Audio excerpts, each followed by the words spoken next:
Rocky Mountain Institute has put out this report with very nice figures, in fact, and the tagline is also very interesting. It says peak fossil fuel demand for electricity.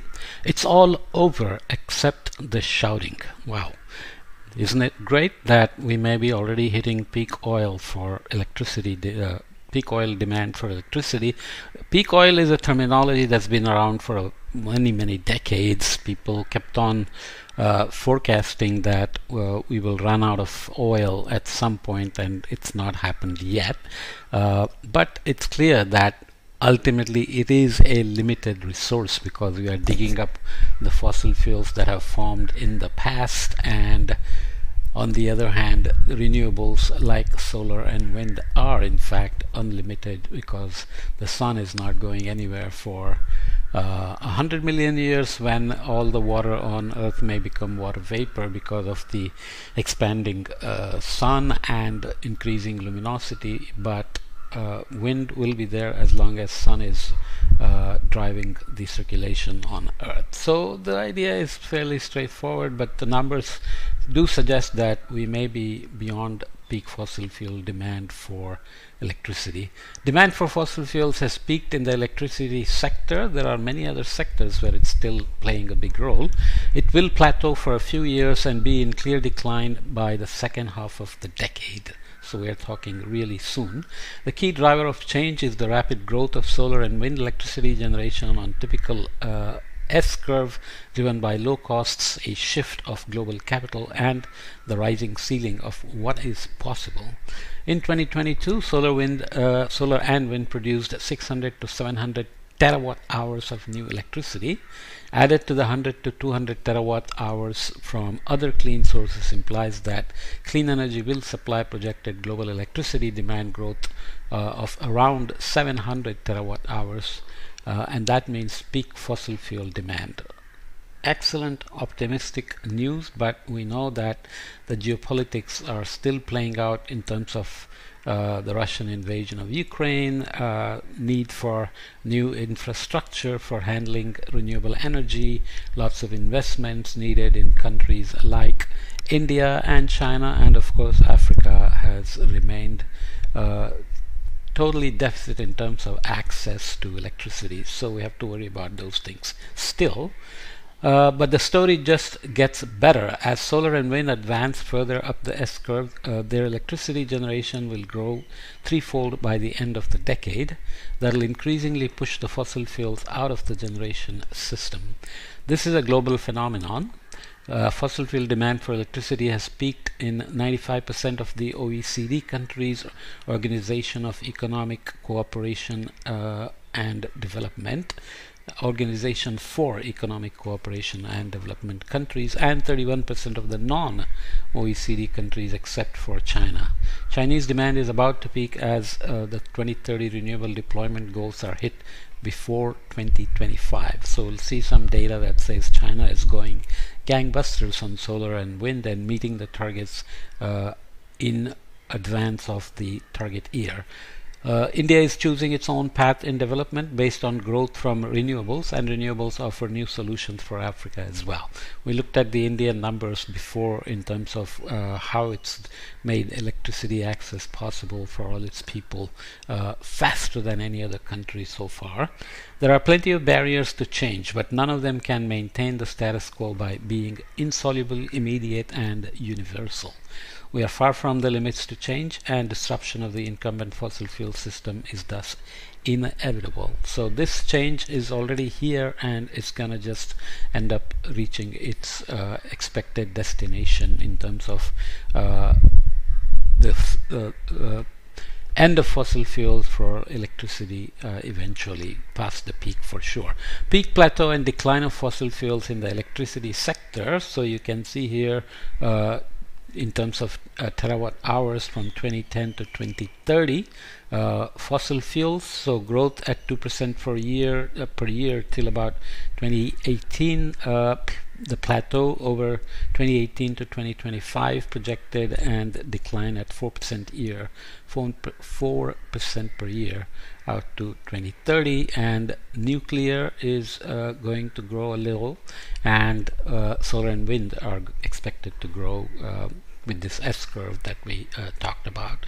Okay, so just remember that from 2025 to 2030, fossil fuel electricity demand will likely decline at 4% a year as renewables get in onto the steep part of the S-curve of growth. Fossil fuels are scarce, so if you're looking at world coal deposit in punctiform, fossil fuel deposits are highly concentrated. Just 9 countries with 8% of population control 90% of the global oil reserves. 4 countries with 3% of global population control 57% of the gas reserves. This has been an issue in many ways in terms of geopolitics, especially the battles in the Middle East with all the outside players playing a role, plus the geopolitics of precious or critical minerals and their processing and their concentration is also something we discussed in another podcast. Petrostates charge fossil fuel users rents of an extra $1 trillion a year for the privilege of scarcity, and around $2 trillion in 2022. So profiteers ramped up their profiteering in light of the perturbations to the markets based on the Russian war and other factors. Nearly 80% of people live in countries that are net importers of fossil fuels. So you can see the distribution here, US, Canada, Russia, many small reserves in Europe, Africa, South America, Australia has some, and so on and so forth. While renewables are abundant, so you can look at the distribution in terms of solar and wind energy potential as a multiple of total energy demand. Red is where they are super abundant, so more than 1,000 times the total energy demand, and abundant is where they are greater than 100 times, and replete is where they are greater than 10 times, and stretched is where they are less than 10 times. So there are few places here they are stretched, where number of sunny days and winds may not support the demand all by themselves. Okay, solar rooftops alone, 53,000 terawatt hours per year, could supply us with all our electricity needs of 28,000 terawatt hours per year. Only 14% of energy demand comes from crowded places like Germany or Japan that might struggle to find space. So Japan has got issues in terms of space also for growing meat, which they love, for example, right? And for installation of nuclear plants, which spooked them after the Fukushima accident. We recently figured out how to access these renewables cheaply, which means the cost of energy has continuously dropped. If you look at coal and oil since the 1900s, they've had their ups and downs. Coal crashed over a while for electricity in terms of electricity, and then has remained steady or even peaked during the pandemic and after. But if you look at the cost, these are levelized cost of electricity in 2020 dollars per megawatt hours in a log scale. So you can see that there is a tremendous precipitous drop in the cost of energy from solar and wind, as well as P2X fuel with models solar and wind costs. Okay, obviously it's good news. Deployment is going up, funding is going up, costs are going down, and battery storage continues to improve to deal with the intermittencies. But of course there are still many barriers, as we will see. Renewable costs will continue falling on learning curves, so decreasing costs of solar, wind, batteries, and hydrogen past and future. So primary, carrier, and fossil fuels, this is projections out to 2050, and obviously when there are projections we have to always be careful in terms of the assumptions made. So there are observed global average technology costs, and then there are details of probabilistic rights law, because under fast transition scenario forecast under, I screwed that up, probabilistic Wright's law forecast under fast transition scenarios, high progress integrated assessment models, or the International Energy Agency cost projections in these red lines, observed global average fossil fuel prices in this bluish line here somewhere, and the IEA fossil fuel cost projections. The main point is that we expect the cost of solar to continue to drop to 2050, wind to drop as well. Here are the 2050 costs, medians, and 50th and 90% percentiles. Battery costs are expected to drop, both for lithium-ion and lithium-ion EV packs, so consumer cell and EV battery packs. P2X electrolyzers. Oil is expected to do its thing, and it will not be, coal and oil will not completely disappear, but they are just going to get small enough that with carbon capture and sequestration we should hit net zero or net negative. And there is gasoline, of course, very optimistic and rely on technological promises of things like carbon capture, which have to materialize, so one has to always keep an eye out for those. Capital expenditure has already shifted to renewables. Looking at capital expenditure on electricity generation in billions of dollars for fossil fuels has peaked and may be dropping, and non-fossil fuel on the other hand have been growing tremendously, now out above $500 billion by 2020 here. Okay, so renewable generation capital expenditure capex in 2021 was 450 billion, 10 times the level of 20 years ago here.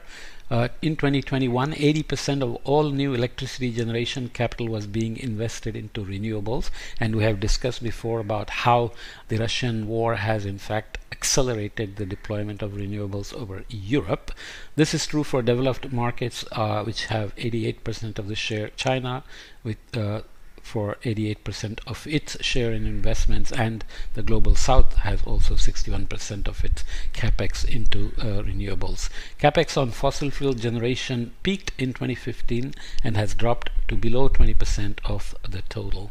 So that's the total there, and that's the fossil fuel at below 20% of the total. Fossil fuel capex is used mostly to maintain existing assets, not to expand them. So this is like the old saying, the Stone Age didn't come to an end because they ran out of stones, but because the Bronze Age, Iron Age, and so on came along. And the same thing here, that fossil fuels will be left as assets in the ground, not because we ran out of them or peak oil arrived, but because it will become simply not economically viable to keep investing in digging them up. Expected growth rates to 2030 are high. CAGR of solar and wind electricity generation to 2030. So this is the annual growth rate. The IEA's three scenarios: stated energy policies, the advanced policy scenarios, and net zero effects. So you have various scenarios here from STEPS, APS net zero, Rystad 1.7, Rystad 1.6. This is the Bloomberg New Energy Finance Economic Transition scenario, and so on. So they all have their own projections, but the growth rates are still relatively high. This is where we are heading, powered by and powering falling costs. Solar generation in terawatt hours per year, thousands. So here is the Central Technology forecast, and where we need to be for 1.5 degrees C target by 2100, and where we can hit 2.2 degrees C if we ramp up solar in terawatt hours per year more slowly. And in terms of wind, again in terawatt hours per year, in thousands of terawatt hours, there is the Central Technology. You have to see why it drops off here while solar doesn't. There is the 1.5 degrees C requirement. There is the 2.2 degrees C requirement. These again, there is some uncertainty in terms of how the winds will change themselves in terms of global warming response on the dynamics of the atmosphere and so on. So one has to worry about those details, but we are optimistic about the future anyways. 3/4 of all the growth from 2018 to 2021 has been from renewables. So increase in electricity supply 2018 to 2021 terawatt hours. Solar and wind dominate, with fossil fuels adding a little, about 1/3 or so, especially when you combine nuclear, hydro and biomass. So due to the shock and recovery of 2020-2021, it's better to look at the period on a net basis. So 2018 to 2021 is considered to avoid the pandemic shock and also the war. Since 2018, 60% of the growth in global electricity supply, over 1,000 terawatt hours, has come from solar and wind. A further 18% of the growth has come from hydro, nuclear and biomass. Fossil fuels made up less than a quarter of the growth in supply at just 400 terawatt hours. Okay, 400,000. No, that's 400. Okay, 3 key regions for fossil fuel demand for electricity. Organization of Economic Cooperation and Development is up here, and it's plateaued and dropping in terms of fossil fuel demand. China is still growing, and non-OECD, excluding China, have also grown. So China has its own trajectory. China has a strong track record of exceeding its renewable targets even as it burns a lot of coal. So China solar and wind deployment targets and actual gigawatts, you can see the target and what was accomplished by the date, 2015 and 2020. So the actuals here are almost 50 or at least 30% higher than the target. So that the idea is that by 2030 the 2030 target will be met before 2025. Okay, so that's something to keep in mind. The non-OECD story is complex. Fossil fuel demand for electricity in 2021 terawatt hours.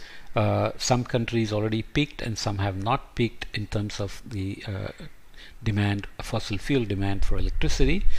South America not peaked yet, so these are peaked, and these are not peaked. Thailand, Vietnam, Malaysia, South Africa peaked. CIS, Central Island states peaked. I should check that. I'm forgetting what I read. Middle East not peaked, India not peaked, Asia and other Africa other not peaked. Asia other is excluding China, India and these countries, and Africa other is excluding these. Okay. India is setting out a new path. India electricity supply terawatt hours. So here we are. 2021 was here, and that's the projection. So solar, wind are going to be a big part of it, and other renewables, but including nuclear. Hydrogen is in there as well. There will be gas with CCS and coal with CCS and oil as well. So India has basically still not completely gone as fast as China or the OECD countries. OECD and China built their electricity systems when coal was cheap and there were few alternatives. Countries with rising electricity demand now have a choice because the renewables are much cheaper. These countries increasingly are choosing cheap, clean domestic renewables. In India, for example, even using the more conservative Bloomberg economic transition scenario, there is little room for growth from fossil fuels. So India in some sense can leapfrog the follies of the other countries that came before and how they grew. Almost all the growth in supply is met by renewable sources. India is taking a very different path to China 20 years ago. So coal electricity supply per person in megawatt hours. China went way up here and India has remained low. So India is making a shift to renewables at much lower coal electricity consumption levels than China did. Chinese coal electricity demand per capita is peaking at around 4 megawatt hours per year. So this is expected to start turning down. India coal electricity demand per capita will peak at around 1 megawatt hour per year, the level where China was 20 years ago.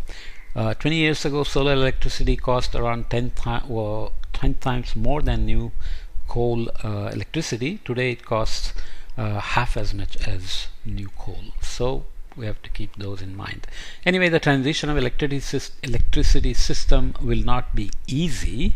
So electricity supply in terawatt hours per year from fossil, other, and solar and wind, it's going to be here by 2025, and then fossil and other are expected to drop off. Other will peak here in terms of nuclear, hydro, and bioenergy, for example, and solar and wind will dominate by 2065. So there are many scenarios involved in here, but we can look at a range of barriers that we have to face. So the key barriers to change in terms of challenge, short-term and long-term solutions.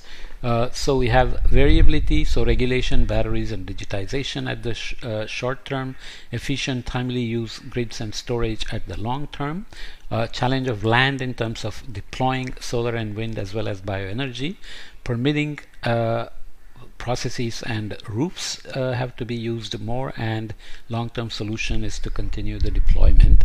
Minerals, more mines, new chemistries. We just talked about minerals and metals for the transition and for the global warming targets. So there is some good news in terms of enough resources being available, but obviously one has to watch out for other barriers. In the long term, efficiency, substitution, recycle, and find resources. Supply chains, build out and diversify. Chinese dominance, we talked about this as well. Alternative supply chains have to be built and different global nodes have to be created. Low income countries, development banks have to help and policies have to come into place, and capital and technology transfer will be required to meet the NDCs and beyond to carry the whole world towards decarbonization and net zero. Petrostates, no barrier to global change in terms of short-term solution and change to survive. So Saudi Arabia is already investing thousands of billions to become a green hydrogen center, and they have also been putting money into research, thinking that when the oil ends they will also become a technology state. So the writing is on the wall and they are moving towards it. And disruption occurs long before the endurance. Just in terms of typology, if you look at electricity supply in terawatt hours from 2000 to 2050, growth, plateau, decline, and end game for fossil fuels. So the disruption occurs long before the end game. So disruption in terms of plateau and decline have started because of the perturbation and solar and wind. So end game is going to be here. Okay, so just keep this in mind. The details of the end game will be determined by technology and policy innovation for the next 30 years. So this is going to be critical. Beware of applying old thinking to the new world. So finally, we should not be surprised by the failure of incumbents to forecast the future without them. In terms of the areas on which people made funny comments, we have trains. Rail travel at high speed is not possible because the passengers unable to breathe would die of asphyxia. We don't even have to worry about who said it. Telephones, what use could this company make of an electrical toy? Electricity, that came from Western Union to Bell. Electricity, Edison's ideas are unworthy of attention of practical or scientific men. Came from Committee of the British Parliament on Edison's work. Oil, drill for oil? You mean drill into the ground and try to find oil? You're crazy. This was prospective drillers to Drake in 1859. Cars, the horse is here to stay, but the automobile is only a novelty, a fad.